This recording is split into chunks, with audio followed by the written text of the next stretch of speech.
Assalamualaikum warahmatullahi wabarakatuh. Selamat sore, salam sehat bagi kita semua. Puji syukur marilah kita panjatkan kehadirat Allah Subhanahu wa taala atas nikmat sehat yang diberikannya. Terima kasih saya ucapkan kepada direktur atas waktu yang diberikan untuk membuat video edukasi pelayanan kepada pasien. Izinkan saya berpantun. Hari Minggu berjalan santai menuju pusat kota Kendari. Sebelum presentasi dimulai, izinkan saya memperkenalkan diri.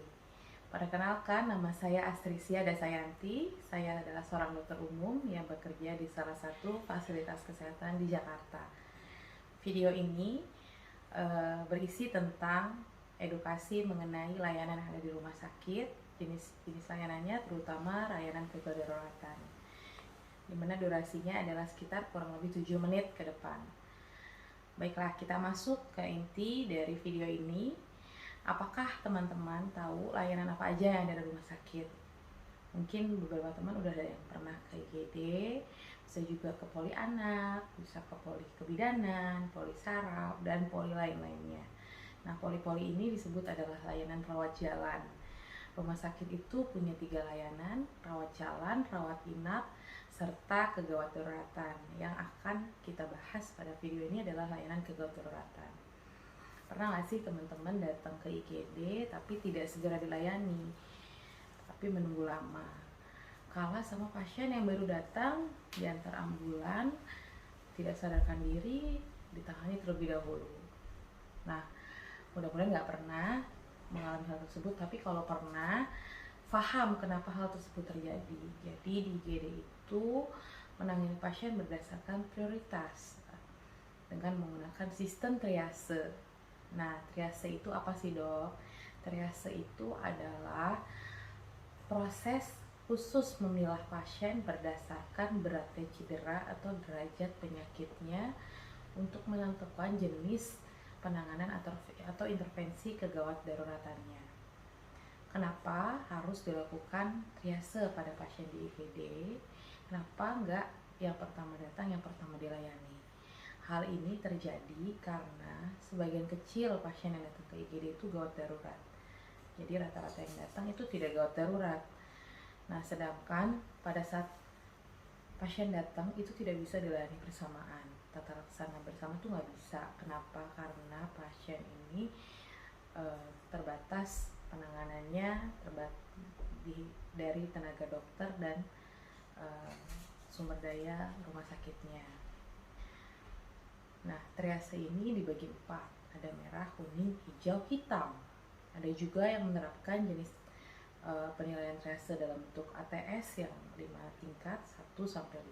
Yang kita bahas adalah triase merah, kuning, hijau, hitam. Nah, kita masuk ke triase merah. Triase merah adalah gawat darurat atau emergensi, di mana kondisi ini adalah kondisi mengancam jiwa.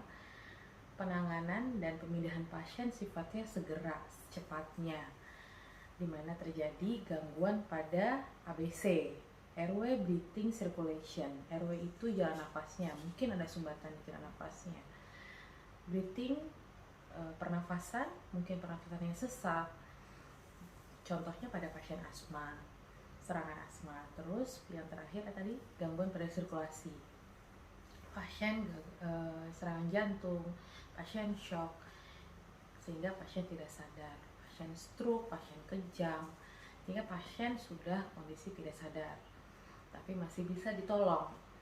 Nah, yang kedua adalah kuning. Kuning kondisi darurat tidak gawat. Apa ini? Itu berpotensi mengancam nyawa jika tidak ditangani dalam jangka waktu singkat. Contohnya apa? Contohnya darah tinggi, tensinya lebih dari 180/110 mm/Hg, atau suhu lebih dari 40 derajat pada anak kecil sehingga beresiko untuk kejang. Kemudian pasien dehidrasi sedang sampai berat, di mana sudah ada mulai penurunan kesadaran. Penurunan kesadaran itu apa? Pasiennya mulai mengantuk, sudah mulai lemes, ngantuk. Terus juga pasien luka bakar, derajat 2 kurang dari 25%.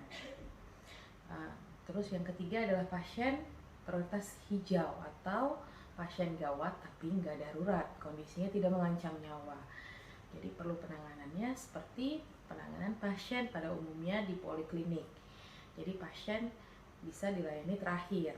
Contohnya pasien seperti ini apa? Pasien luka ringan, pasien luka robek kecil, pasien batuk pilek, pasien nyeri yang masih bisa sadar dan masih bisa berjalan, kemudian pasien dehidrasi ringan, pasien muntah-muntah atau pasien diare tapi dia masih bisa jalan, masih menangisnya masih keras, dan masih sadar penuh, itu masuk kategori hijau. Nah, yang terakhir adalah pasien kategori hitam atau pasien tidak gawat, tidak darurat. Nah, pasien seperti ini yang masuk di sini adalah pasien yang kemungkinan hidupnya sangat kecil. Contohnya pasien serangan jantung yang telat dibawa ke rumah sakit, jadi serangan jantungnya sudah berjalan beberapa jam sebelumnya. Kemudian pasien trauma kepala yang sudah tidak sadarkan diri dalam jangka waktu lama, misalkan udah 4 jam, lebih dari 4 jam. Dan yang terakhir adalah pasien datang sudah meninggal atau death on arrival, kita sebutnya DOA. Nah, itu keempat triase yang ada di IGD pada umumnya. Sekarang udah tahu kan bahwa prioritas penanganan pasien di IGD itu macam-macam. Semoga informasi saya dapat dimengerti dan dapat disebarkan ke teman-teman terdekat Anda, orang-orang terdekat Anda. Akhir kata, saya sampaikan terima kasih atas waktunya untuk menonton video saya dan mohon maaf apabila ada kata-kata yang kurang berkenan di hati Anda. Saya tutup dengan pantun, jalan-jalan ke lembah tidaklah rata, di ujung kali tumbuh bunga melati. Kumohon maaf segala kata, presentasi ini semoga mengena di hati. Wassalamualaikum warahmatullahi wabarakatuh. Sampai jumpa di video-video saya selanjutnya. Terima kasih.